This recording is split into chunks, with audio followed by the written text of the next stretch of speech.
Hello everybody, I'm Michael Short, principal at Newport Grammar School. Congratulations on crossing the finish line for a great first week of school.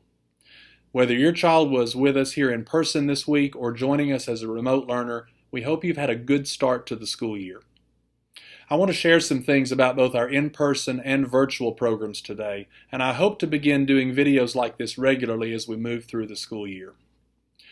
First of all, our in-person learners have experienced a lot of newness this week, especially if they were used to the way our school has operated in the past.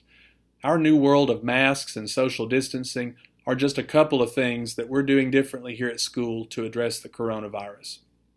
We've made some changes to the way we handle morning drop-off and afternoon pickup. We've even made changes to the way we move through our buildings. Thank you for your understanding, and know that we are continuing to make small adjustments every day to make things run even more smoothly. Now for our virtual learners. As you can imagine, we've had lots of questions from our virtual learners and their parents since we started school this week, and it's no surprise that a lot of those have been technology related.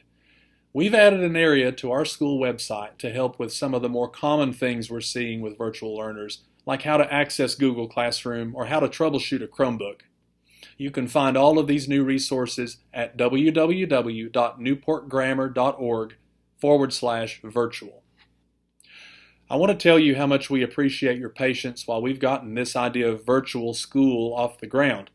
Just know that the struggles that you may be having right now are part of the learning process for all of us as we figure out what works and what doesn't, and that should get better as we become more familiar with Google Classroom and all of the other online platforms that we'll be using.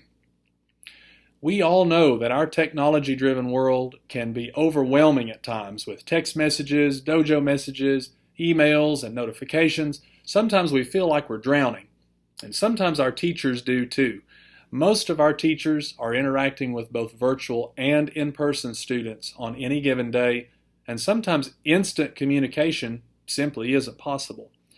Remember that teachers also have families and responsibilities that take place outside the school day. So if you contact your teacher outside of the regular school hours, it may be the next school day before you get a reply. Many of you may have already participated in a live meeting with your child's teachers. These live meetings are examples of what we call synchronous instruction. I want to give some quick tips for participating in a live meeting using Zoom or Google Meet. A lot of the things that take place during a Zoom or Google Meet are very similar to actually being in school in person. Thanks to cameras and microphones, the teacher and students can see and hear each other in real time. You can ask and answer questions and participate just like in a classroom at school. But there are some important things to remember. Think of these meetings as if you were actually in the school building. Now we know that there are some things that we do at home that we probably wouldn't do at school. We want to make sure that the learning environment at home is as free from noise and distraction as we can. We need to think about appropriate dress, not just for students, but also any other family member or adult or visitor who might happen to come into the room during one of those live sessions. And most importantly, don't be afraid to interact with the teacher. Think of this like you were sitting in a regular classroom at school. Ask questions, answer questions, let the teacher know if you need help. The main purpose of those synchronous sessions is to communicate. That's it for this week. Stay tuned to our website for more up-to-date information. Thanks for watching and have a great weekend.